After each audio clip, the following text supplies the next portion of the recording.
50k first Q&A. It's time to expose myself completely and answer your guys' incredibly terrifying and insightful questions. So this is going to be a bit of a different type of video than usual. Sit back, grab a cup of coffee or grab a big green bottle like I have here and enjoy yourself as I try to sound smart and answer your guys' questions in the best way possible. First question.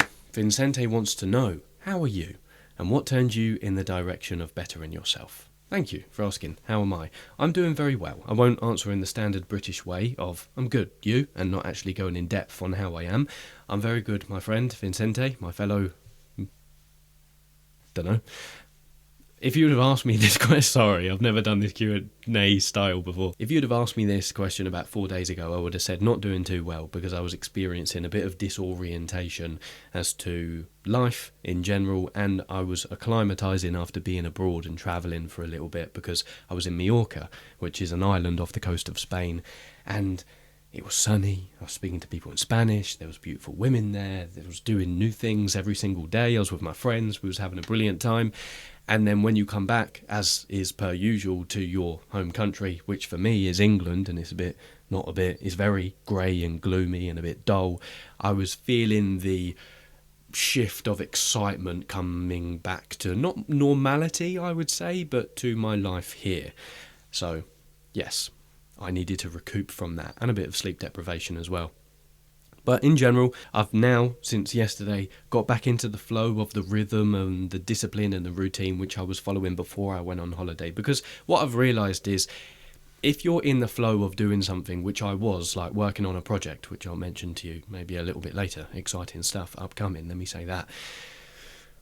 I was in the flow of progress and I was following my routine every day and I was really in the zone. But then I had already booked a holiday with my friends a few weeks prior and I was thinking, okay, this holiday is going to be really good, but I don't really want to experience not continuing this progress that I was following. But obviously I still went on the holiday anyway. And it just showed me that you have to be really careful when you're following a disciplined pursuit. Maybe you're working towards building a lifestyle that you want, or you're trying to achieve something in your life. Any disruptions within that are costly, because I was not getting the best sleep on holiday because of course I was enjoying life. I don't drink or anything like that, but we was just staying up late some nights at festivals that we found off the beaten path. Not that we're very much into festivals, and then when I came back, I realised it took me 3 or 4 days after returning to really recover from that sleep deprivation. So I've just realised the personal thing that you have to be very careful about what you say yes to when you're working on a project or you're trying to build a life that you want to live. You have to be very careful about short-term temptation, let's call it. Not that it was a bad thing, but it just took me a few days to recover. And what turned you in the direction of bettering yourself? To be honest, I'm 24 now. When I was 17, I don't know what it was, but for the first 16 years of my life, I went to a mixed school. So what that means is there was boys and girls at the school, which I have cousins who went to all boys schools, and I've heard from their experiences they would never wish it upon anyone. So my kids definitely not going to an all boys or all girls school, because it's very important to talk to the other sex. For the first 16 years of my life, I was very outgoing. I still am now, always have been, and I was into sports, and I was very disciplined, and I was doing well in school and whatnot. But then when I was 17, I don't know what it was, maybe sixth form, which is, I'm not sure what the equivalent is in America, I just became very socially anxious. And it really crippled my life, where normal things like going into school events or talking to certain people were huge things for me. And it literally was like that out of nowhere, because before, like I said, first 16 years of my life, I didn't experience that. But then I started to feel more socially anxious, and I started to get into more self-development stuff because I wanted to solve this problem. And I was studying about the psychology of religion in my philosophy and ethics class because I had a brilliant teacher and she really exploded my mind as to psychology, and that's where my interest of it started. So I started to read self-development books and then naturally started to gravitate away from the friends who I was hanging around with, as they weren't into the same stuff as I was. I began to become more isolated. And I remember in summer holidays and whatnot, I was really down in the dumps because I didn't know how to manage my mental health. I was a young lad. I never really had it. We don't get taught this stuff in school. So I would say what turned me in the direction of bettering myself is being in a mentally unhealthy state and never wanting to experience that again. So when I was 18, I then accumulated all of the things that I was learning about self-development, started to practically apply it to my life. I was meditating, doing all the typical self-development stuff. I really took care of my diet. I got into NoFap. I travelled alone. My social life just exploded. I got into my first relationship and just went uphill from there with a few downhill moments. But yeah, that's how I would answer. Being in a mentally unhealthy state and never wanting to be in that state again. So, next question. Silv0 Platter 03 asks, what is your routine throughout the day after your morning routine? Of course. Number 2, how do you balance your routine between the routine itself and distractions or anything that pulls you away? And number 3, if such balance does exist, what do you tell yourself or remind yourself to stay and keep consistent and to not slip off with utterly useless and noticeable distractions? And how to get back on track when you slip. Okay, bit of a big one this one, but let me try and tackle it. Number 1, what is your routine throughout the day? My routine throughout the day has been very similar since 11 months ago, which is when I quit my job to go all in on YouTube and make what I'm doing now, which is synthesizing mental health and social skills knowledge and sharing it with you guys in hopefully a valuable way. My routine looks something like wake up when I wake up. I stopped setting alarms probably 3 months ago, and it has single-handedly changed my life. I no longer feel like a jolt of stress when I get up in the morning, because naturally I wake up at the same time, which is around 7 or half 6, or 7ish. And then straight away, I don't do any meditation anymore first thing in the morning. I don't do any journaling. I have highlighted what my deep work task is from the night before. I wake up without an alarm, naturally. I have a wee, do a number 2, whatever I need to do. And then I go out into the garden, Huberman principle, to get some sunlight for 5 or 10 minutes. My cousin is into Qigong, so if he was teaching me some Qigong stuff, maybe I'll do a little bit of that, like literally 2 or 3 minutes, come back up, and I work on the project that I'm working on, which essentially is I'm writing a book about social skills and like the manual on social skills, accumulating everything that the world experts say about what you need in order to have a flourishing social life, which I then hope to turn into a course. But I'm really going to take my time with it because I don't want to rush it. I don't want to be some other grifter influencer who's doing it just for money. Of course, it's a great opportunity for money, but I actually would rather take a year or much longer to do it in order to do it well, for example. I work on that project for 2 hours, which at the moment is researching. So I'm reading about social skills and I'm listening to podcasts and articles. And then I script or I record videos for an hour, because obviously it's a main thing for me that moves the needle, recording videos.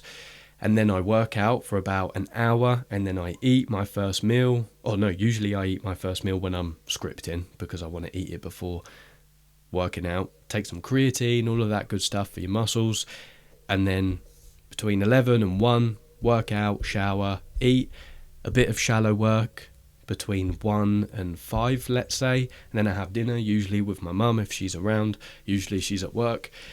And then in the evenings between 7 and 8, I do an hour of Spanish, and then I'm walking. In the meantime, I'm relaxing. I'm doing an NSDR, non-sleep deep rest. Again, Huberman principle. All technology off by about 8, and then I'm asleep by 10. Do it all again. How do you balance your routine between the routine itself and distractions? I have a whole video coming out, which is going to be the last video I'll ever make on discipline, because I've taken some time to really understand, okay, if you watched one video for the rest of your life on discipline, what could I include in it that would make it most valuable, that you would never have to read anything about discipline again? And what you need is clarity. If you don't have clarity over your disciplined pursuits, then you're going to get distracted. And we could use the term distraction interchangeably for the word temptation. So a temptation, something is a temptation if it does one of two things. It either undermines your pursuit of a goal, or it undermines your view of yourself. So for example, if you have the goal of you want to look a certain way for next summer, or you want to have a certain amount of body fat percentage, and you're training calisthenics in order to do so. And tomorrow you wake up and you're about to do your calisthenics workout, but you convince yourself you can't be bothered, or you don't want to do it. Or 5 minutes into the workout, you start scrolling on YouTube. That's a temptation, because it would undermine your pursuit of your goal, which is getting shredded. And secondly, if throughout the day you're scrolling on Instagram, but when you do so you feel depressed and you have a worse relationship with yourself, that would undermine how you view yourself. So it's a temptation. When you have clarity over the goal that you're pursuing, the life you want to live, or the area in which you want to channel your discipline towards, you understand very clearly what a distraction is. One interesting little hack you can use, where in conversation with someone who's saying, I keep getting distracted, just say, what are you getting distracted from? And 9 times out of 10, they won't be able to answer. So the key there is to understand that you can only get distracted from something that you know you need to do. So scrolling on YouTube instead of working out is a distraction, because you know you need to be working out. So I would say get clarity on what you want to do, and make what you want to do and the areas you want to channel your discipline towards more rewarding than doing anything else. You have to decrease the feedback loop, so when you pick up your book 1 minute in, you're already feeling that dopamine surge, because you know you're on the right path and you're progressing towards having a good trajectory over your future, rather than scrolling mindlessly on your phone. That's what I would say. Hopefully that made sense. Yeah, anything that, for me right now, anything that, I had it the other day, let me see if I can get it up. If I'm not reading a book or an article, listening to a podcast or an audiobook, recording or editing a video, writing, creating frameworks, walking and thinking, learning Spanish, or training and eating like an athlete, it's a distraction, or I'm resting. Might sound a bit extreme, but that's just how I choose to live my life. Number 3, because I think you've basically asked the same thing as point number 2, but in the last part, how do you get back on track when you do slip? I have a video which I released about how to get out of a rut. In terms of getting back on track, don't underestimate the power of a dopamine detox. And what I mean by that is, let's say you're working with discipline on a certain pursuit that you're trying to work towards, and then a few days you slack off. Maybe you rest too much, or you go on your phone, or you're binging sugar, or whatever bad habit it is that you fall into. Don't try and do the thing that you need to do on top of that inner turmoil. Take some time, like a day or so, to have a full reset where you do a dopamine detox, even though it's kind of proven not scientifically valid, but anyway, the term still applies. Stop scrolling so much, turn off all of the distractions, and just allow yourself to walk and deeply return to yourself, where you're not zapping your brain. You take some time to really think, maybe readjust the path that you were on, and then after that, once you've unhooked yourself from the dopamine of cheap dopamine, then you'll be able to reroute that pleasure drive within you onto the things that you actually want to do. That's the main thing with discipline. Imagine if you liked doing the things that require discipline more than cheap dopamine. That's what you want to try and achieve. Again, I'm exposed right now. I'm not scripted, so hopefully that was valuable. Question number 3. King Blaze Dog asks, I feel like you and I are soul, or rather philosophical brothers. I've been waiting to shoot some videos covering various topics as you do, but I fail to act and push past the uncomfy in fear of I'm not knowledgeable as I think, or I don't have the time, etc. Any tips? Seems like you want to start posting content online, but you're dealing with some self-doubt. That's very normal. I had that in the beginning, and everyone I know who wants to make a YouTube channel or start posting online is crippled with the fear of everyone will watch me and everyone will think badly of me. Okay, after doing this for about 10 months, you could say successfully, I'll let you decide. Here is my top process for doing this well, okay?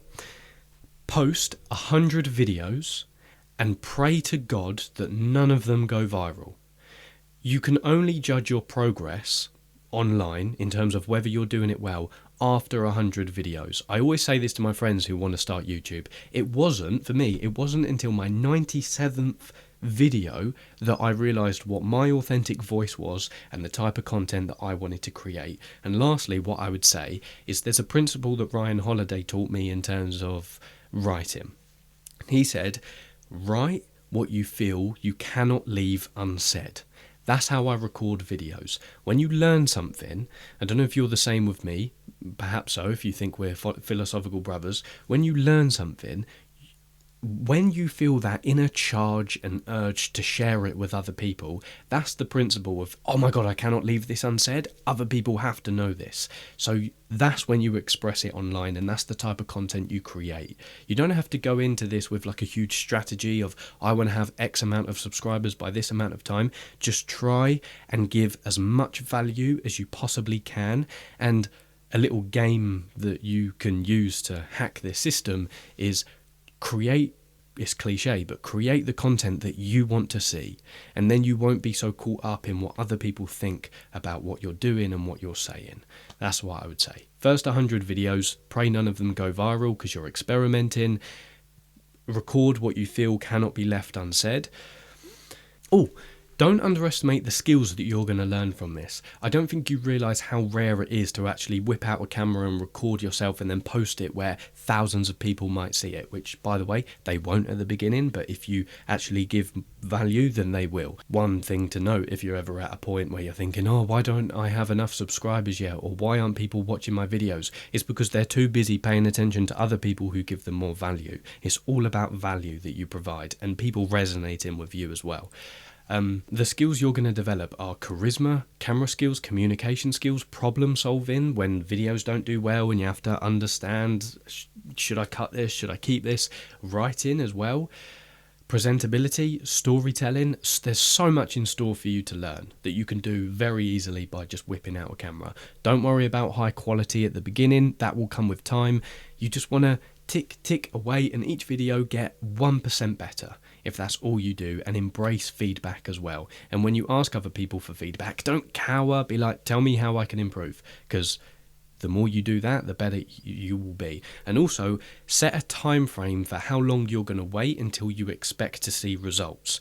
I would say in the beginning, it's best to expect absolutely no results, but you're going to do that anyway. For example, set a time frame of, okay, I'm going to post one video a week as best as I can for 2 years.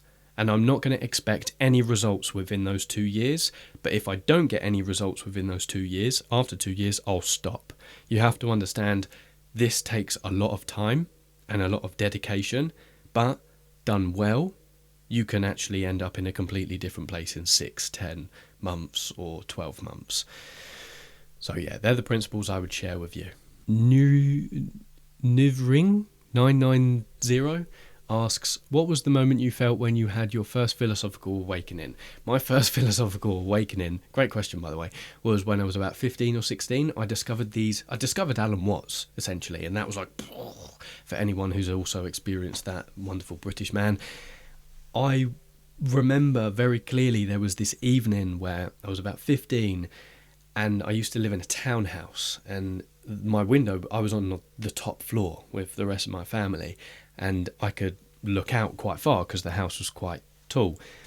And it was raining one day, as per usual in the UK, and I was listening to this little montage of Alan Watts. It was 3 minutes, and he was talking about existence or God or something very deep. And I remember I just put it on. I was like, this guy sounds quite nice. And I was just looking out the window, and I was like, whoa. And it was like an explosion in my mind of philosophical concepts and the idea that we are existing and what is life and what is the meaning of life. And that just plunged me down into a rabbit hole of getting my first spiritual book, which was, don't have it, but it was Osho, Intelligence, talking about intelligence from a spiritual lens. When I was 16, I read that book, and then that just took me down a path of studying philosophy and ethics when I was in sixth form.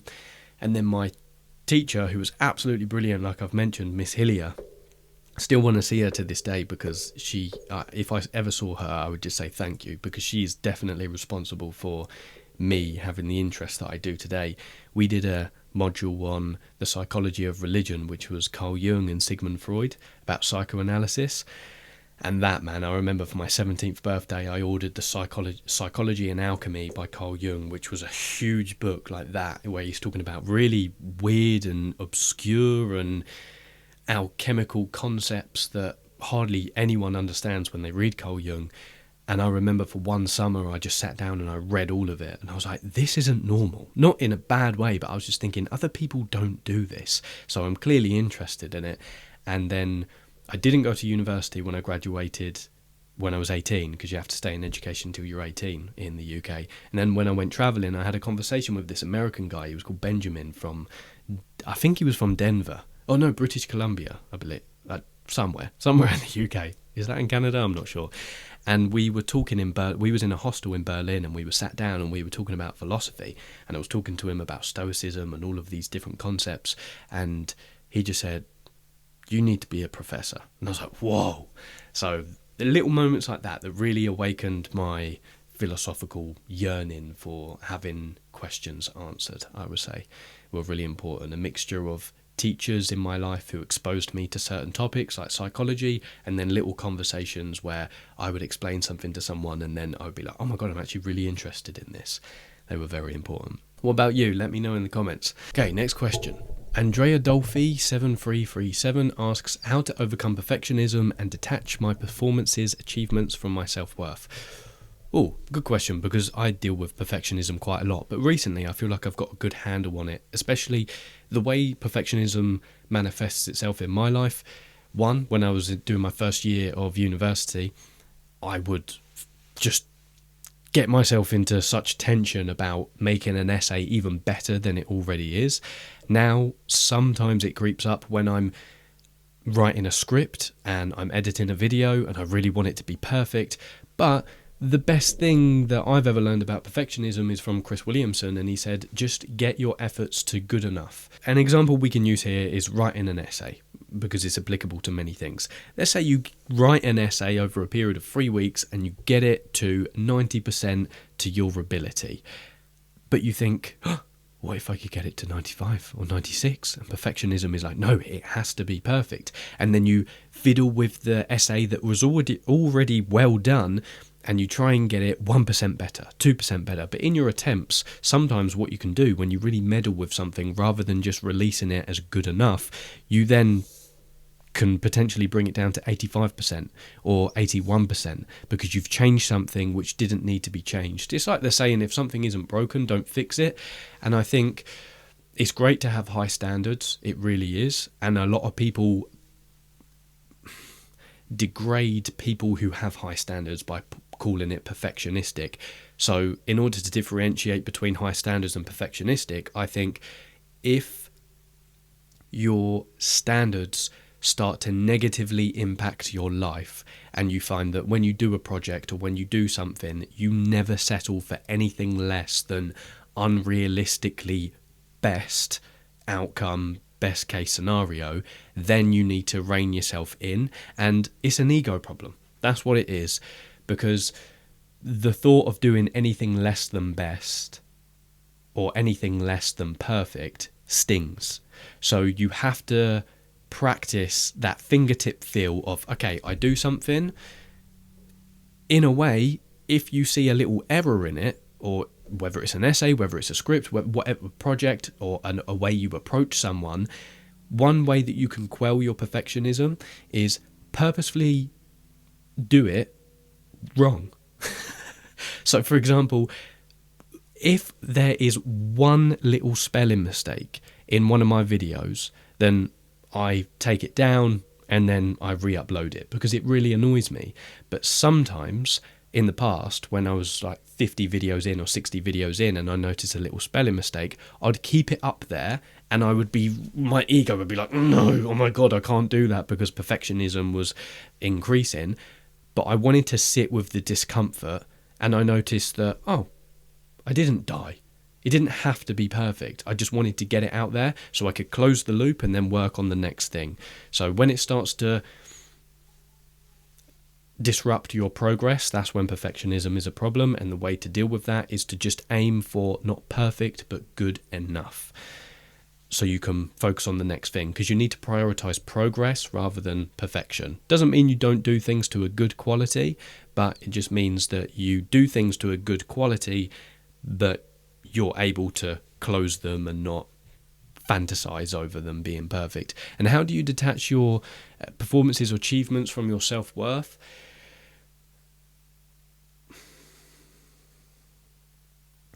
That is an interesting question, because I want to come at it from a spiritual lens, but okay.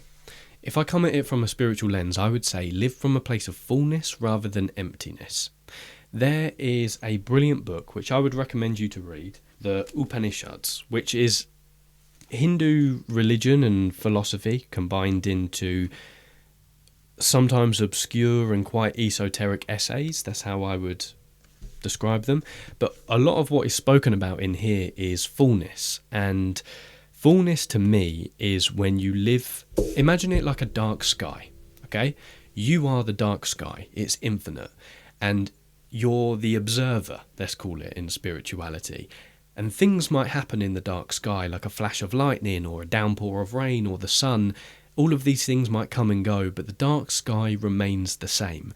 That's the approach I would suggest for detaching from your performances and achievements. It doesn't matter what you do. You can still be proud of yourself and all of the emotions that you experience, like the disgust, the self-doubt, the annoyance, the joy, the gratitude. They're fleeting. They come and go, and they will come and go with each accomplishment and achievement that you accrue in your life. But you, the observer, your soul, your spirit, however you look at it, remains the same. And it's full. And there's nothing outside of you or inside of you that you can do in order to fill that up, because it's already full. You just need to get in alignment with that dark sky, that fullness, that place of abundance. It doesn't mean you don't act, and it doesn't mean you don't work to improve yourself if there's areas of your life that you want to improve and you just sit back and think, oh, I'm perfect. Lewis told me I'm a dark sky and everything else can just happen in the midst of it. No, it still means you act, but you do so from a place of abundance. Hopefully that makes sense. Is there anything else I would suggest for that? You've really got me thinking, Andrea. Because I want to mention an external versus an internal focus of control as well, and see if that plays a role here. I think we only attach to our performances and achievements when we are reliant on other people to acknowledge them externally, right? Whereas when you focus your attention internally to just doing the best that you possibly can, for example, if you're about to play a tennis match or whatever sport you do, just to give an example, you don't want to win the game, you want to perform at your best. And that way, you're still acting intact with your self-worth and this fullness that I'm talking about. And it's not fleeting because you can control it. Whereas when you are reliant on your parents or your friends or your viewers or your subscribers or whoever it is, or your boss or your colleagues to tell you certain things about yourself, that's a wretched, as Chris Williamson said, other people's heads is a wretched place for your self-worth to live. So internal focus of control, spiritual fullness and abundance. Oh man, I'm so exposed. This is, I don't know if what I'm saying is good, but anyway. Next question. Hopefully that helps. Seal2721. First of all, congratulations. Thank you, my sir. It's my birthday. Just hit 30. Happy belated birthday. Question. How to deal with uncertainty and whether or not to settle for something less when there might be something better ahead. There might be something better ahead is the fundamental state of human beings. There will always be something better ahead in our minds. That's why we made it out of the plains of Africa and we've built great cities, because of a molecule called dopamine. You have to be very careful, mate, when you use the word settle for something less. Because if you frame it in that way, that, to me, seems like it would breed resentment. In terms of uncertainty, of course, if you were in front of me and we were on a call, I would want to know where that uncertainty is aimed at and where it's coming from. But dissecting your question, it seems that you're ambivalent about settling or being ambitious, I want to say. In which case, tackling the nature of uncertainty itself understanding the backwards law is very helpful. The best way to deal with uncertainty is to allow yourself to feel uncertain. And what I would say with the last part is settle in for something less when you know when there might be something better ahead. Right. I think it's very similar to the question that I just answered in terms of fullness. And there's a principle that Naval Ravikant speaks about where he says, desire is a contract you make with yourself to be unhappy until you get what you want. Because I'm imagining you now, whatever situation, whether you're talking about a relationship or a job, I'm not too sure, but I'm just imagining you now, mate, sat there and you're like, okay, I'm settling for this because I'm not sure if there's something better ahead. I'm settling with this woman because I'm not sure if there will be a better woman in some other country in the world. I'm settling with this job because I'm not sure if I could do better. And I'm just imagining you as miserable because you're not living up to your full potential, let's call it. And what you're doing by placing yourself in the position of settling for something less and still thinking about something better is you're living a life of tension where you're in the gap between where you are now and thinking about that thing that can be better, and you're postponing your happiness until you imagine that you can get it. There's two other principles that I want to mention as well in The Way of the Superior Man, where he says, you are always searching for freedom and stop hoping for a completion of anything in life. You have to understand, mate, the fundamental reality, like I've said, of human beings is to want more. We cannot quell it. We cannot. That's how we make progress in our life. We can quell it, and what I mean by quell is to kind of short circuit the system, and our brain naturally does it because the molecule of dopamine, summarizing neuroscience as quickly as I can, the molecule of dopamine is what causes us to pursue more, but the neurotransmitters they're called the here and now molecules like serotonin, oxytocin, endocannabinoids and vasopressin are what pull us into the present moment, and things, especially like serotonin, help us appreciate what we have. So you can still want something better while appreciating what you have. You don't have to be unhappy until you get this new thing. But what I would say is, you can tell how this has been a hard one for me. If it's a relationship, be very careful. And I think a principle there is the grass is greener wherever you choose to water it. And if you have... This is honestly... You've bamboozled me. You really have. Whoever just settles for something less when there might be something better ahead. I have it. For your 30th birthday. This is from the Tao Te Ching. With Tao under heaven, stray horses fertilise the fields. Without Tao under heaven, war horses are bred at the frontier. There is no greater calamity than not knowing what is enough. There is no greater fault than desire for success. Therefore, knowing that enough is always enough. Figure out, in your head, take 6 months, take 6 weeks, take 6 days, take 6 hours, take 6 minutes, however long it takes you to introspect on what enough means for you. Understand your standards. Otherwise, you will always be striving for more. Understand what life you want to live, what your standards are that you want to live by, the type of woman that you want to be with, the type of place you want to live in, and be ambitious with it. Strive to achieve that. And then you won't have to question whether you're settling for something less because it's what you've achieved, what you've strived to achieve all along. Just figure out what is enough for you, mate. And yeah, don't bamboozle me again. No, I'm joking. Definitely do. Untouched RMX. I'm trying to find a community to be part of so as to quench my social needs. Could you give me some pointers or thoughts to consider? Also, congrats on the milestone. Long may the March 4th continue. Thank you, comrade. Any thoughts to consider when wanting to quench your social needs to find a community? What I would say is events. This is what I always say. I'm going to sound like a broken record. If you want to start socialising with people more, think about type of activities and clubs that you can go to where you're surrounded by other people who are already like-minded because they're going to things that you're interested in. Like this could be dancing, salsa, bachata, could be jiu-jitsu, could be boxing, could be football, could be badminton, sports, events, Toastmasters, public speaking, whatever it is, and network with people, get to know people. Traveling is a great way to build your social community, but it sounds like you want to build a community of where you actually are based geographically. Don't do it online, because when you do it online, you don't get the opportunity to develop the confidence and the social skills required to actually speak to people, put yourself out there and develop friends. So I would say, yeah, go to clubs, events. That said, pay attention when you're out. Put yourself in social situations. I had a conversation when I was working in my last job with one of my good friends, Sky, and she considered herself at the time an introvert. And she was like, how do I make new friends? And I said, don't underestimate the importance of just putting yourself out there in little situations. And what I mean by that is there are a vast majority of people who would be your friend and who are very like-minded and who would love to have you in their life, and vice versa.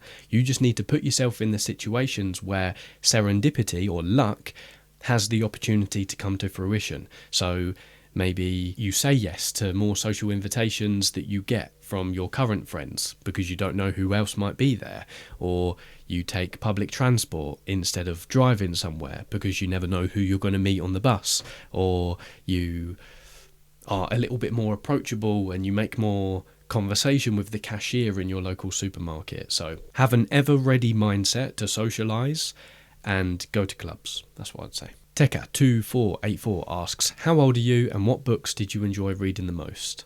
I'm 24. These are my top books as well as some others. I would say the book, I'm going to give you 3. In terms of enjoy reading the most, actually, no, I'm going to give you fiction because I kind of understood the question more now. I'm going to give you some fiction ones instead of non-fiction. The problem is I don't have any fiction in my room. Forget the fiction because I don't have them in my room. One that I've read recently was Designing the Mind by Ryan A. Bush. This was really good, a very engaging read. 4,000 Weeks by Oliver Burkeman. I read this about 3 years ago and it was just such a wake-up call to life. I read this about 5 years ago, The Wisdom of Insecurity by Alan Watts. This makes you laugh and consider your whole life. Okay, Jordan Clayton, my boy. In your opinion, what hobbies or jobs give the best chance of having a band of brothers? Hobbies, martial arts or boxing, definitely. Calisthenics, go to outdoor calisthenics areas like pull-up bars. That's where I've met pretty much all of my friends, and they're just such a great place of positivity, and where you know the type of people who go there are into fitness if that's what you're into. And again, going back to the activities thing, understanding that the activity you're going to will attract a certain mind of person who you're probably going to get along with anyway if you're both interested in that thing. And jobs, having a band of brothers, I don't think there's a job that necessarily matters, mate, in terms of building a group of friends. Jobs, don't worry about jobs, mate, because you can meet great men in whatever job you do. Having said that, when I worked in the gym, of course, I had exposure to a lot of the customers because I was a salesman there, and I met a lot of people through there, like a lot of really, really good friends who I did form a band of brothers with because they were customers, and I got speaking to them, realised we was into the same things, and it was like, oh, I train boxing, you train boxing, let's meet up, let's have a pad work session, and then you develop a really good friendship. So maybe working in like a physically fitness oriented place like a gym or martial arts, something of that sort. Vito LTU, how do you stop caring about what other people think about you? Like if someone laughs at you. Congrats, by the way, on 50k. Thank you very much, mate. 2 things. There is a quote from Epictetus which always stays in my mind, where it's something like, if someone speaks ill of you, or if someone speaks evil of you and they are right, correct your behaviour. If they're wrong, laugh at them. And number 2, something for you to ponder on, maybe like an introspection point. What other people think about you is none of your business. The Bark Cultist 4789 asks, do you hold the belief that disciplined, constant and continuous work on something will always lead to it flourishing into something meaningful? Is there something as too much work for too little benefit? I wonder what your input is on this. Been watching your videos for a while now, highly appreciate your simplistic yet informative approach to the making of your content, the content itself being rather complicated topics, yet you make it easily understandable. Thank you, sir. To answer your question, yes, absolutely. There's a brilliant quote that I love related to, I'm full of quotes, aren't I? Related to discipline and courage. With the courage to begin and the discipline to persist, victory becomes a matter of time. Again, I'm going to be uploading a video, the complete guide on discipline, everything that you'll need to know. And that said, you don't want to put your ladder up against the wrong wall. which is what I was mentioning at the beginning with the clarity aspect. You need to have clarity over where you want to channel your discipline towards. That is very important. Is there something as too much work for too little benefit? It depends what you're working on, mate, because the journey a lot of the time becomes the reward as you start to work on something, of course. I think you're only going to work too much for too little benefit if you don't have frequent reviews of your behavior. But yeah, you want to see if what you're doing is getting actual results. So for example, if you're learning a language, for me, I'm learning Spanish, I learn by myself, I'm self-taught, but in order to gauge whether what I've been learning is actually gearing me towards more fluency, I book lessons with Spanish tutors and I have conversations with natives over the phone to see, what do I understand? Do I understand more? Do I feel more fluent? So that will give you a better gauge on whether what you're doing is too much work for too little benefit or actually providing you with results. Next question. Dimitri asks, first and foremost, congratulations. Thank you, sir. Furthermore, my question, do you chant? No, I don't. I was just using this in a few videos. I don't know why. I put it around my neck. You could say I was on my Indian philosophy arc. And I have a very good friend from Delhi, and she's a Hindu, and she teaches me everything I know about Hindu philosophy. So, no, I don't. Xin04 asks, how do I overcome my fears? I'm trying to conquer my fears, not push them aside, but I'm having a lot of trouble doing so. Any advice on how to go about it? Yes. Break it down. Always break down your fear. And you need to start at the point of where your courage currently is and build yourself up.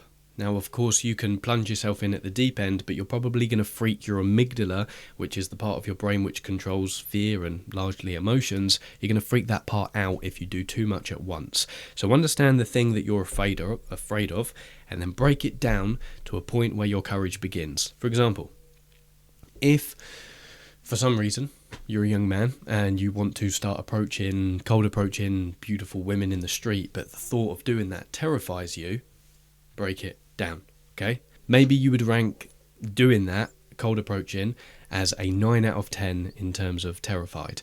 But can you have a good conversation with your family? Can you have a solid, attentive conversation where you're initiating the topics with your friend? Can you have a, flirtatious and lively conversation with the cashier at your supermarket? If, whether it's a boy or a girl, it doesn't matter. Just start where your courage begins. And understand that when it comes to overcoming your fears, your life expands or shrinks in proportion to your courage, is something that I heard.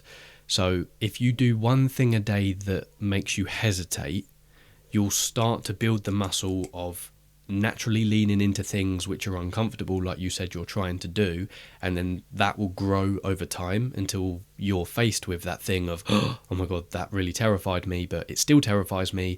But what is important is, after doing things that made you hesitate before and that made you fearful before, you now have the evidence that you're the type of person who is courageous and can do things which make you feel uncomfortable. So this bigger thing, which still terrifies you, will still terrify you until you face it. By the way, the fear's not going away, so you'll have to do it afraid, but you'll be able to do that and you'll be more willing to do so because you've got the evidence behind you. So break it down, gather evidence, start where your courage begins. And no matter where that is, by the way, don't be too upset or disheartened if that seems laughable to you, where your courage begins. MEJM5NK says, congratulations, thank you. What is your favourite romantic film or novel? And also, how do I get over this feeling of entitlement to lifelong companionship? What's the point of self-improvement if there's no one to share your resources with? Love from Bulgaria. What is your favourite romantic film or novel? When I was 17, I don't know why, but I guess I was exploring the lover archetype. I just started watching so many romantic comedies. I'm a hopeless romantic at heart. My favourite ones off the top of my head: Notting Hill, Pretty Woman, Meet Joe Black, The Devil's Advocate, even though I just love the relationship dynamic in that film. It's absolutely brilliant, even though it's not really a romantic film. And that's what I would say. Novel, never really read a romantic novel. No, I genuinely haven't. How do I get over this feeling of entitlement to lifelong companionship? You don't. You embrace it. Again, another quote off the top of my head. Alexander Pushkin. He said, "Splendid chambers mean nothing when devoid of friendly company." And I had that in my last flat stuck up on the wall to remind me every single day. What's the point of improving yourself if it's all alone? Of course, you need to develop yourself and you need to build your garden, figuratively speaking, so other people enjoy when they come into your garden. But in this case, it sounds like you've been following the self-development path for a little bit, and now you're at the point where it feels a bit shallow and empty, maybe because you've drifted from playfulness and you feel a bit lonely in your pursuits as well, and then you start to get into the nihilism of self-development, let's call it, because you're like, what's the point of doing anything if there's no one to share it with? And in that case, what I would say is treat building your social life and the companionship that you want in your life in the same way that you've been doing very well with your self-development. There's no difference. Have the same mindset of wanting to improve your life, just in another angle. It's the same way how in school, we learn a lot about geography and history and PE, but we don't learn about relationships. You can apply the same mindset in terms of how we learn about other subjects to that subject we don't learn a lot about. That's all you need to do. The vigour and energy and the channeling you've been doing to your self-development, take 50% of that effort and just focus it on building your social life. Now, I have videos upcoming and obviously in the past about how to build your social life, and of course I'm building a course and writing a book about it at the moment, so that's to come. But you've already done one thing well. Now it's time to build the other component, which is very important, and don't feel bad for feeling entitled to it. Because it's not entitlement, it's what you deserve, because you're a human being and we need companionship. Nilas Vito K. Nice moustache. Where'd you get it? From my mama and my daddy. Cover 7195. What is the thing you are most proud of? If I have a little bit of a flex, if I may, I've always been very good to prioritise my time. And what I mean by that is, if I'm doing something and it's expired in terms of the life energy that I get from it, I stop it very quickly. Very, very quickly. In terms of jobs, I was very quick to make the decision that, okay, I want to do YouTube, so I stopped doing that and I moved into a hostel, albeit it didn't work out well. But I think I'm very proud of my mindset to embrace failure and have an action bias and try new things as well. And lastly, I would say, because this is the most important thing I've learned over the last 7 years, and I said this to my 18-year-old friend Amani the other day, shouts out Amani, the most important thing I've realised over the past 7 years of my life is the relationship I have with myself is paramount above everything, because everything flows from that place. So even though I've lost my way over the past few years at times, and I haven't had the best relationship with myself, I would say that my willingness to want to have a better relationship with myself is something I'm proud of. And that's what I would say. It's Jenny C. asks, if you could give one piece of advice that you believe could improve the life of anyone who heard it, what would it be? Jenny, Jesus Christ, you're putting me on the spot. So I've had to think about it, and I wanted to come back and redo my response. So, Jenny, thank you for your question. I'm going to meet you halfway with this one. And I'm not going to give you one piece of advice. I'm going to give you 4 based on different areas of life. So self, social, love, and purpose. Okay. For yourself, love yourself as if your life depends on it. Otherwise known as treat yourself like you are your own best friend. The relationship you have with yourself is the most important thing above anything. Social, search yourself for your vices and others for their virtues. So self, social, love. Love is given, not received. And then purpose. Live every day as if you're going to die tonight, but farm as if you're going to live forever. They should suffice. Let me know if that was worthwhile. And by the way, I checked out your YouTube channel as well. Keep posting. You're very authentic. And keep going. Alexander Isaacson, how do you figure out who you actually are and what you believe or stand for? So much of what I hear is vague, like just try different things and explore new topics, but I want to know your answer. how you would go about it if you started from square one. Think, oh, mate, brilliant question, by the way. Think for yourself. In order to know yourself, think for yourself. It is very easy nowadays because we have so much information to absorb that we can just tap into what anyone else is thinking at any given point in time. Challenge yourself to think about what you think about certain things, introspect as well, and also respect that introspection takes a long time. That's one of the main things that I've realised over the past year, and I think there's a common question upcoming which will allow me to delve more deeper into that, but it's taken me about a year and a half of thinking and thinking again and trialing again to really understand the type of life that I want to live, because we are so complicated human beings. We have intricate psychologies and experiences and traumas and upbringings and worldviews that are fed to us from other people and that we've accumulated over the years, that a lot of what psychology is unraveling our life story and figuring out where we actually want to go so we can get a solid footing in the world. And like you said, think about what we actually believe and what we want to stand for and who we are. But what I would say, mate, is in order to know yourself, think for yourself and prioritize at this moment in time, because it seems like this is something you value right now and you want to learn more about. Prioritize introspection over anything else. You might see messages online of journaling is BS and all of this stuff, but because you want to learn more about yourself, unplug from other people's advice, from absorbing content online, not completely, but, to an extent that you can actually listen to your own voice.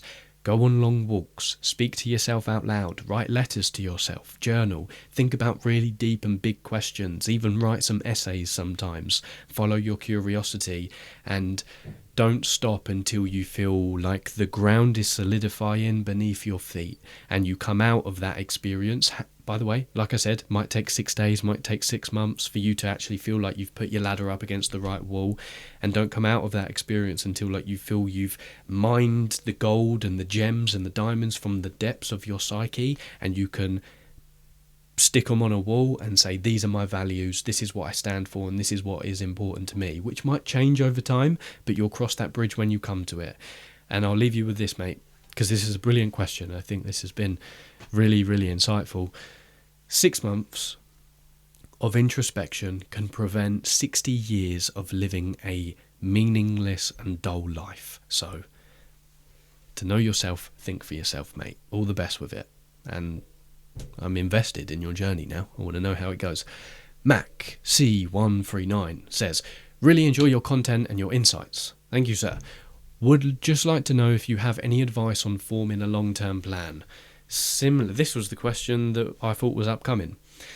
Few questions that I'm going to ask you right now. What would you do with your life and how would you spend your time if money and societal pressure and status didn't exist? Have a real think about that, because I think when you can answer that question, you'll then be able to develop that into a 5 or 10 or 15 year plan and then work backwards. That's what I would say. And there are some really key introspection questions that you can ask, such as really meditate on these, like Alex, I suggested to Alex as well. What do you really want? I feel best when how would you spend your time differently if you weren't bothered about your actions and efforts coming to fruition? What emotion would you like to feel more of? List 10 things that motivate or inspire you. And what 3 questions would you like to ask your future self who's 10 years older? Ultimately, mate, I think consider where you want your life to be in 5 years' time in the context of your mind, your body, your wealth, and your social or love life, and then work backwards from there. But again, in the video about discipline, I'll touch on this a little bit more. Sumya00182 asks, how not to worry about reputation. In the 48 Laws of Power, it said, guard reputation with your life, but it gives peace and calmness when I don't think about it. I want to sustain this for long term. How do I do that? You want to sustain your ability to live authentically long term. I think that's very important. These past 3 questions have been very similar, which is great. There's an idea that we say in psychology, I guess you could say, or there's an English saying, not in psychology, there's an English saying of why do dogs lick their own balls? It's because they can. And what this relates to is something called counter signaling, where what you'll notice is someone who's quite young in a company, like a new employee, will be dressed smart, they'll be taking care of themselves, they'll care about their appearance, but 8 years later, when they're running the company and they're the CEO, because they've got themselves to a point where they don't care, they'll wear a tracksuit or they'll wear flip-flops to work because it doesn't really matter to them.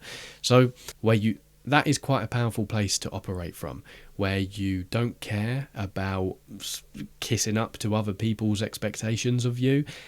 And because you don't care, you do better, people like you more because you're less tense and you're more relaxed.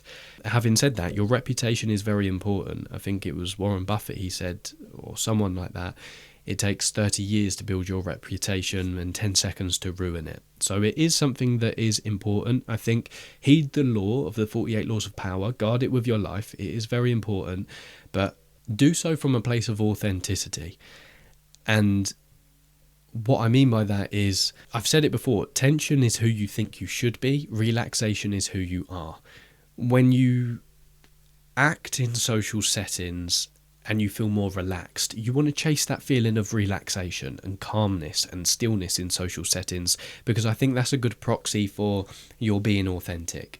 You can tell when you're being inauthentic because you will feel drained and you'll feel depressed and you'll feel off, and your conscience will just go haywire with berating you about why you're being such a weirdo and not acting in line with who you actually are. So the peace and calmness that you're searching for, I think, comes from a place of authenticity. However, you still want to understand social dynamics and guard your reputation. And the way you can do that, like I said, is search for that place of relaxation, and that might mean you leave certain social groups which make you more tense, but then you stay with more people who you have less filter around because you're able to be more authentic. Respect the law, but still act with authenticity anyway. I think if you ever experience some undoing in your social circle, then understand that reputation has a big factor to play, and one bad impression requires about 8 or 9 good impressions to revoke that bad impression. However, you still want to act authentically within yourself. I don't know if I answered that well. That's quite a difficult one. But El Gran Dalamador Come Montañas asks, what do you think about video games? I don't really have too much of an opinion. I think I stopped playing video games when I was 18, sold my Xbox. When I was young, I played them all the time. FIFA, Skyrim, GTA, Call of Duty. I was not addicted, I would just say I was a young lad who liked playing them. Probably was addicted. But when I was 18 and I started getting into self-development, I was like, this isn't helping me anyway in life. So I got rid of them. I think I like playing video games, not on my own. I haven't played a video game in ages, but my cousins really like them. So when I go around there, sometimes we play. And when I used to live with my cousin Brandon, he would play them a lot. And sometimes we'd have a game of Call of Duty or something. And it was very fun. It was a good way to spend time together and really enjoy the moment. But I think if you're the type of person who plays video games and you can see that it has a negative effect on your life where it's getting in the way of you achieving things, stop playing them. That's what I'd say. No Mercy 8989. How to decide between the woman that I love but she doesn't love me and the woman that loves me but I don't have feelings for? Should I just look for someone else? Yes. I'm not a dating expert, mate, and I don't want to downplay the severity of your situation, because this is likely something that is quite big for you and quite tough to deal with. But this is what I'd say to all men and all young men from my experience of dating women and being in a relationship. Choose women who choose you. You do yourself a huge disservice by chasing we call it simping, right? For simping for a woman who doesn't feel the same way to you. The right people in your life will bring clarity and calmness, not chaos and confusion. And if you have to question as to whether someone likes you or not, just leave it. Because it will bring more confusion, you'll start chasing them more, you'll be less focused on your purpose and your mission in life, and it becomes a huge waste of time for both parties. In terms of the woman that you don't have feelings for, again, you do yourself a huge disservice by continuing that relationship that you're half invested in, and also her as well, because you're not giving her your full attention, so to speak. You want to find someone in the middle of those two people. Should you just look for someone else? Yeah, Or maybe have a little break and you reassess, okay, there was this girl who I really liked, but she didn't like me. There was this girl who really liked me, but I didn't like. Let me step back a little bit. Let me not date anyone for the next month, and let me introspect and think about, okay, what did I appreciate in this woman, but not appreciate in terms of our dynamic? Okay, she didn't respond to all of my messages, not that that's really important, but she didn't give me the feeling of clarity and security that you should also be providing to your woman as well. And then the other one, there wasn't physical attraction. Okay, that's very important for you. There was emotional connection, though, that was important. And there was intellectual connection, which is also important. And then just build it into an idea of the ideal woman that you would like to be with in the future. Use it as an opportunity for introspection, mate. And sometimes this happens. I don't know how young or old you are. Maybe you're older than me, maybe you're younger or same age. Sometimes it happens, and you need to meet a few people in order to find out the few people who really are important in your life. But yeah, the people who are meant to be in your life will let you know where they stand with you. And I think something for you to practice as well. Maybe you haven't been practicing it. Let people know how you feel about them. If there's a girl that you like, say, within social intelligent observation of the interaction and how it's going, tell her how you feel about her. Just say, look, this has been going well for me. I just want to say that I'm attracted to you and I would like to continue talking. If it came up in a conversation in that context, you don't necessarily have to say it in that way. And if you see any ambivalence in her, then take that as the sign that it's not a hell yeah from her. And the best principle is, if it's not a hell yeah, it's a no. So get used to letting people know that you like them, because that will weed out who's worthy keeping in your life and who's not, if the feeling isn't mutual or it is. And understand your ideal woman. Write down all of the be as unrealistic as possible, but paint the picture in your mind of what values she would have, how she would treat her family, what she would look like, how you would interact with her, how you would be building in your life as well. And use it as an opportunity for introspection, mate. Edit XD06. What do you do for entertainment or somewhat for a break? I walk. I read. To be honest, my entertainment is what I do. My entertainment is recording a video, scripting it, researching for a book, reading, learning. I relax while I'm working. I don't really feel the need for entertainment, which has taken me a while to get to that point, but I feel very privileged in that sense. And again, it goes back to the discipline thing that I was mentioning earlier. You want to get your entertainment from what you're doing, so you don't feel like, oh, I need a break from what I'm doing. That is having a life where you're working Monday to Friday and you spend every weekend having a break from what you're doing. That was a life I did not want to live. So now I relax into what I'm doing.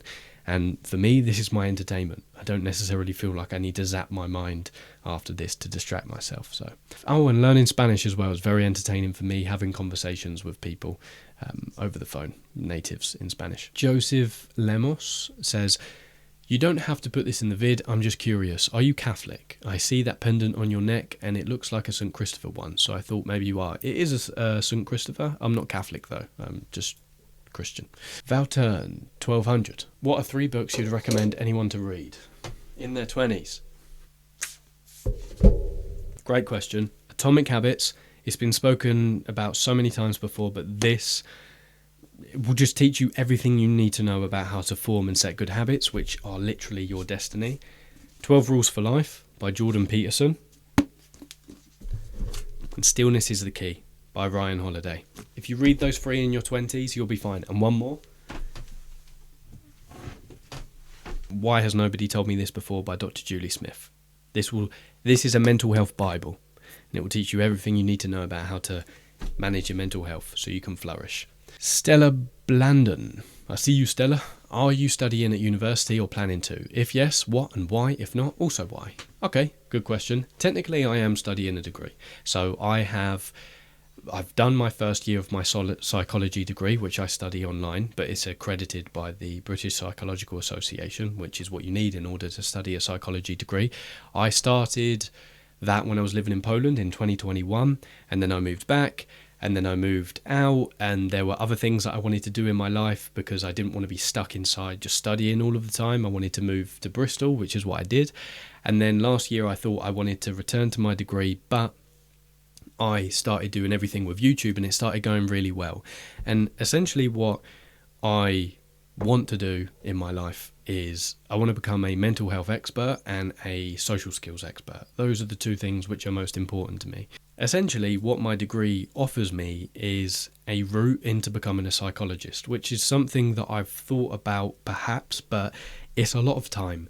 And the thing is, I read like big textbooks on neuroscience and psychology in my free time outside of the degree. So I know I love the topic of psychology and learning, but when I was doing my degree in the second year, which I postponed and aim to go back to soon, which I'm not sure if I will, there's so much stuff that doesn't interest me in the degree. I just want to learn about mental health and social skills and how I can share that knowledge with people to improve the quality of their lives.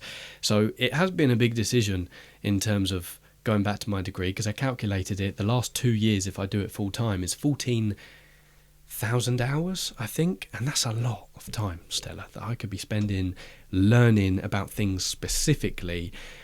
And the only difference of doing my degree would be that after 2 years I could say, oh, and who am I to say all of this stuff? I have a degree in psychology. But that doesn't mean a lot to me. Like, just having a sentence of saying I have a degree is a bit pointless, because I'm self-taught in everything that I know about psychology and self-development and neuroscience and nutrition and social skills, as well as living my life and learning from other people. And that means more to me because I have to apply myself more, because I know I don't have a degree and I can deep dive into things much more specifically rather than having to learn 6 other subjects that I'm not interested in just to learn about one mental health module that I am really interested in. So for me, it was about a trade-off of time.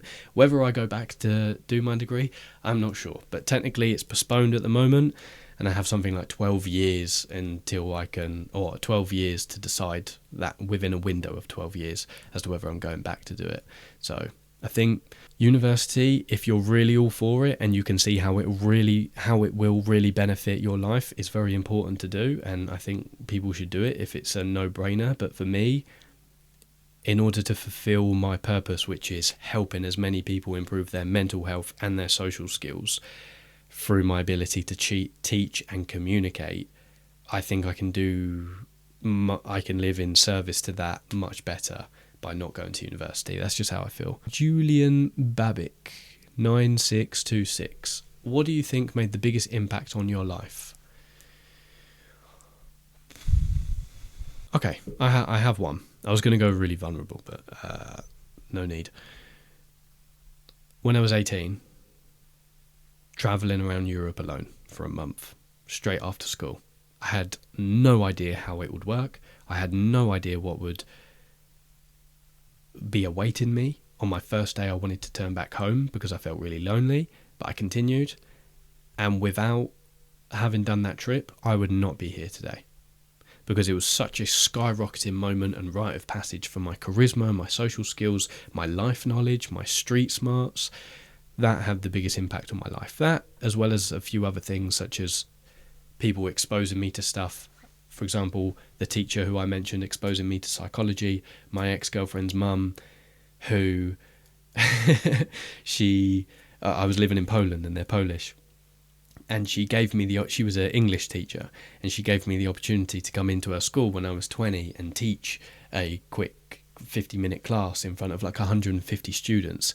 And she was so adamant that I do it, and her enthusiasm in me is what showed me that I love teaching. And since then I became an English teacher, and then I've incorporated that into the way I teach online and with other people as well. That was a huge impact. But overall, my mum as well, and my dad and my family, seeing how they've always supported me, they've always believed in me as well, and they've always given me freedom to make mistakes and do big scary things in life, and them not be scared. They be scared for me, but they still let me do it. So yeah. Max Worth Prime says, what are some of your favourite movies that address the issues you talk about on this channel? The Devil's Advocate, King Arthur, The Return of the Sword, the recent one, The Northman, um, you might question how these actually address the issues, but they're more like masculinity ones. Gladiator, Apocalypto, Clash of the Titans. I'm just listing off my favourite films, to be fair, mate. I don't watch a lot of films, but yeah. If I asked my cousin, he'd be able to answer a lot more, but because I don't watch a lot of films, they're my favourite films, and those are some that have influenced me to address some of the issues that I do. Jay with Waves, what are your plans for the future, 10 plus years? I'm going to meet you halfway with this question, my friend. How about we have this conversation again in 10 years' time, and I tell you what my plans were, because I don't want to fall into the trap of telling you my plans and not doing them. Random Short Smolp 5903 says, what should I do if I feel lost and stuck in my position? I'm a 14-year-old boy, by the way. Very important information, and I have to be careful with my answer here because I might seem quite as if I'm not taking your question seriously. That's how it's going to seem. Dude, you're 14. And I know that sounds very condescending, but just chill. Just relax. Honestly, when I was 14, I was not thinking about any of this stuff, and most 14-year-old people aren't. It's because you have access to the internet that you get these self-development messages that you shouldn't feel stuck in life. Go out with your friends. Do sports. Study well in school. Speak to girls. Say yes to social invitations. Experiment with things and relax and chill and know that you have a lot of time ahead that you can utilize for trying different things. It's like food. You don't know you like shrimps until you try shrimps. Just try loads of different stuff, man, and just relax. Everything will be fine. You're 14, you've got a lot of time ahead of you. Just relax. Okay? Just relax. Murnam Hamzem 8. How did you grow fast on YouTube? Get going, get good, get smart. Like I said at the beginning, upload 100 videos, pray to God none of them go viral, because the reason why that's important is because if one goes viral while you're in the stage of figuring out what is your authentic voice, then you'll just want to repeat what that video did. You need to keep going, get feedback with every video, and pray none of them go viral so you can learn, okay, what videos feel best for me, where do I feel I'm most authentic and most myself on camera, and what is most valuable as well. Get 1% better with each video, record what you feel cannot be left unsaid, and engage with your audience as well, and use storytelling in order to show vulnerability and that people have an opportunity to resonate with you as a person. That's what I'd say. Depends what niche you're in. Why don't you grow your hair? Heisenberg says. Do you believe in fate? Guna Charlie. Guna, come on, up the Gunners. Hopefully you are a Arsenal fan. Do you believe in fate? Do I believe in fate? I believe it's 50-50. Life is not reacting to you, it's responding to you. So I very much think that luck, serendipity is a consequence of the openness of your mind and the energy that you bring to life and the discipline you enact with to put yourself in certain situations, and the opportunities that come your way are very much a consequence of you turning up and putting yourself in certain situations where luck has an opportunity to find you. My friend Joe has a brilliant idea of that. In fact, he has a very good job that he loves at the moment, and he got that job because he turned up to work on the day where the person who previously had that job got fired, so he was in the conversation as Joe's in today, let's see if he wants the job, and he didn't want to go into work that day, I believe the story is. Joe, correct me if I'm wrong. He actually felt ill, or he was thinking, I don't really want to go in, but he turned up anyway, and that became his opportunity to get the job that he got now.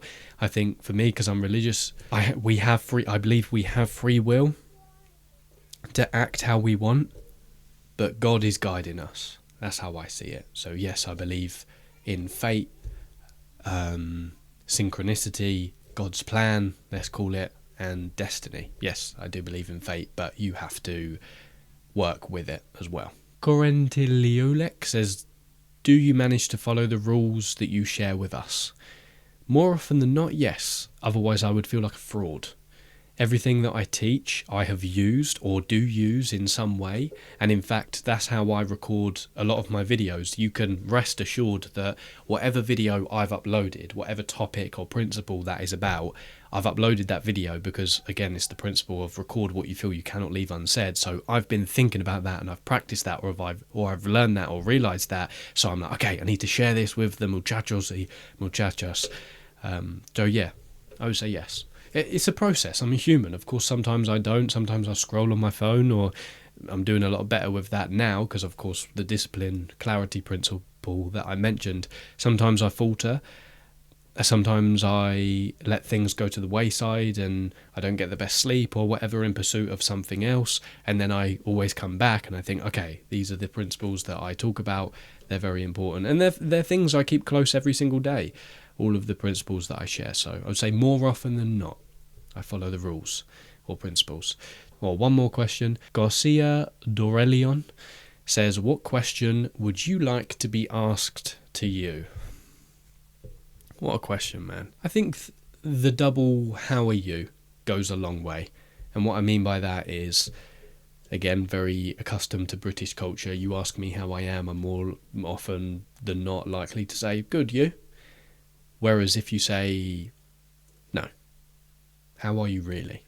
You can cut through the surface level conversation and actually get down deep to how someone is. I think we could do that a lot more, especially as men.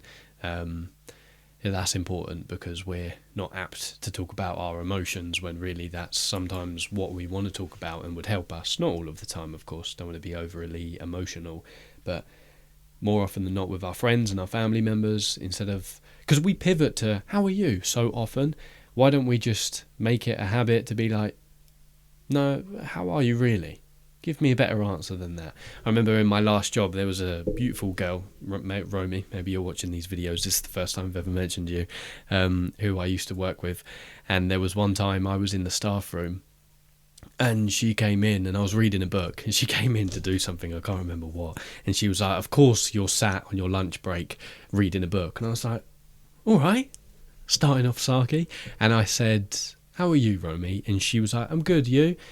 And I said, answer the actual question, how are you? And we got into a bit of a deeper conversation. I don't know if she remembers the interaction, but it was probably the first time I ever practiced piercing through someone's initial dismissal of, I'm good, you?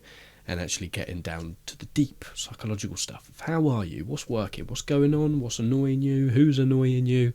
So yeah, the double how are you is good. Amigos, amigas, muchachos, muchachas, estamos finalizando el video. No sé si puedo decirlo en español, pero bueno.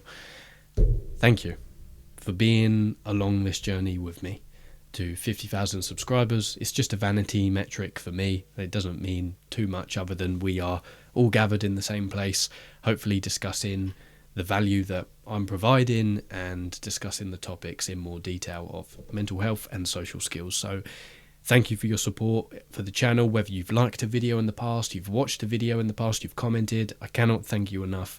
And it blows my mind every single day that we are all here talking about these topics, which are clearly very important, improving our lives along the way. So I just want to express my gratitude and just say thank you. And I see all of you in the comments. I see every single like that you give the videos. And from the bottom of my heart, I appreciate you all. Enough of the soppy stuff. See you in the next one. Stay dangerous. No. What is it? Stay disciplined, playful, and dangerous. Adios, muchachos.